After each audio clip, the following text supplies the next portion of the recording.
Hello Mark, I'm Lisa. My Chinese name is Chen Yanru. My student number is S0341035 and I'm a junior.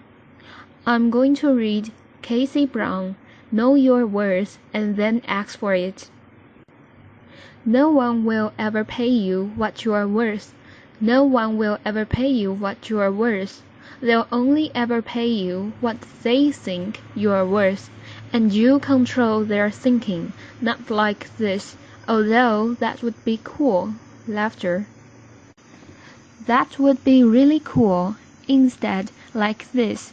Clearly defining and communicating your value are essential to being paid well for your excellence.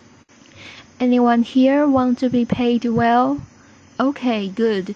Then this talk is for everyone. It's got universal applicability.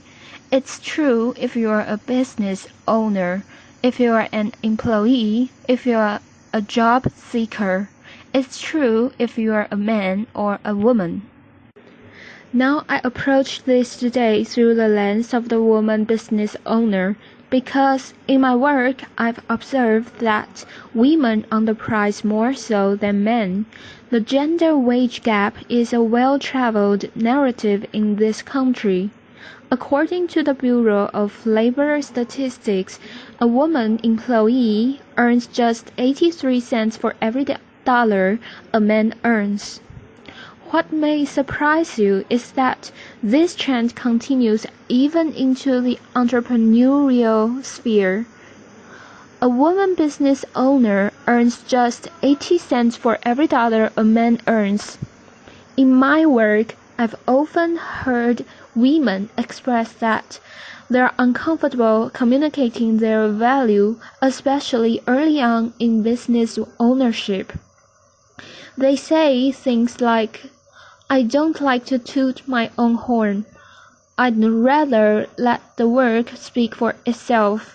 I don't like to sing my own praises. I'd like to tell you the story of a consulting firm that helps their clients dramatically improve their profitability. That company is my company.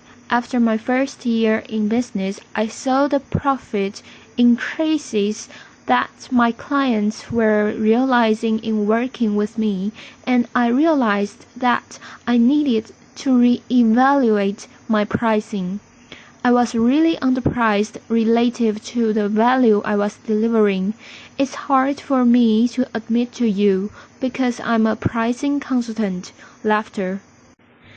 It's what I do. I help companies price for value, but nonetheless, it's what I saw. And so I sat down to evaluate my pricing, evaluate my value, and I did that by asking key value questions. What are my clients' needs and how do I meet them? What is my unique skill set that makes me better qualified to serve my clients? What do I do that no one else does? What problems do I solve for clients? What value do I add? I answered these questions and defined the value that my clients get from working with me, calculated their return on investment, and what I saw was that I needed to double my price, double it. Now I confess to you, this terrified me. I'm supposed to be the expert in this, but I'm not cured. I knew the value was there, I was convinced the value was there, and I was still scared out of my wits. What if nobody would pay me that? What if clients said, that's ridiculous, you are ridiculous? Was I really worth that? Not my work, mind you, but me. Was I worth that? I'm the mother of 2 beautiful little girls who depend upon me. I'm a single mom. What if my business fails? What if I fail? But I know how to take my own medicine, the medicine that I prescribe to my clients. I had done the homework.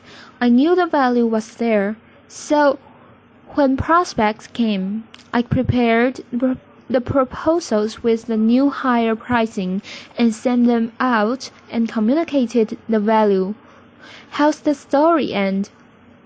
Clients continued to hire me and refer me and recommend me, and I'm still here.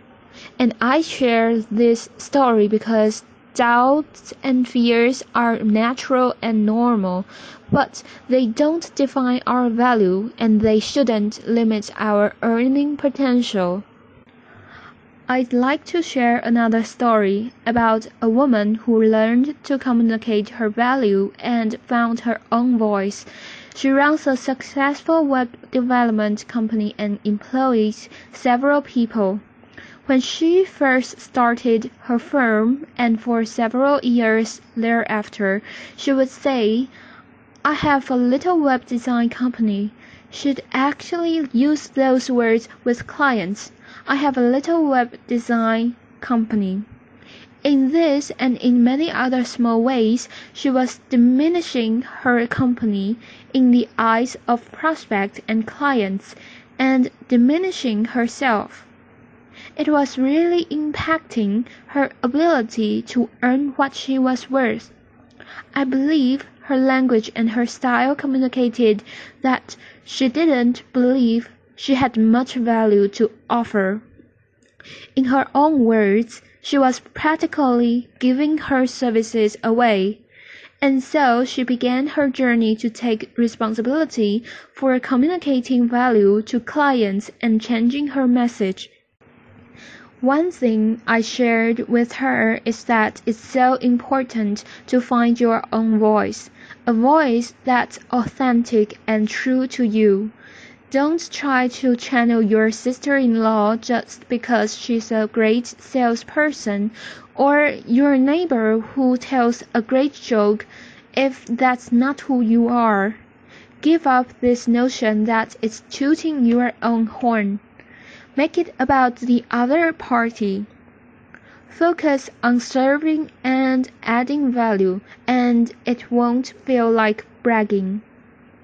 What do you love about what you do? What excites you about the work that you do?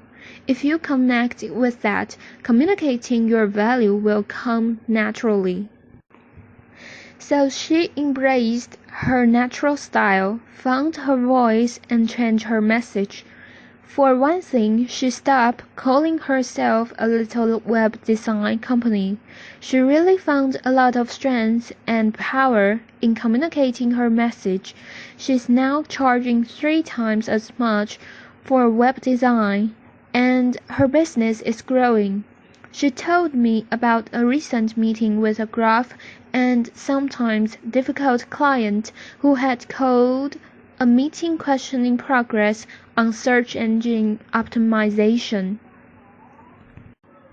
She said in the old days that would have been a really intimidating meeting for her, but her mindset was different. She said she prepared the information, sat down with the client, said, "This isn't about me, it's not personal, it's about the client."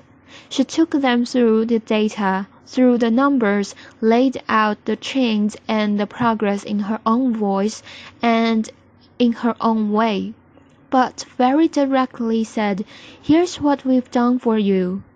The client sat up and took notice and said, "Okay, I got it." And she said in describing that meeting, "I didn't feel scared or panicky or small, which is how I used to feel. Instead, I feel like, okay, I got this. I know what I'm doing. I'm confident."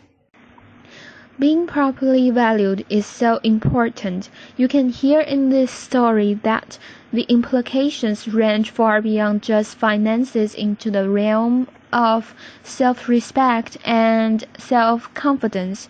Today, I've told 2 stories, one about defining our value and the other about communicating our value, and these are the 2 elements to realizing our full earning potential.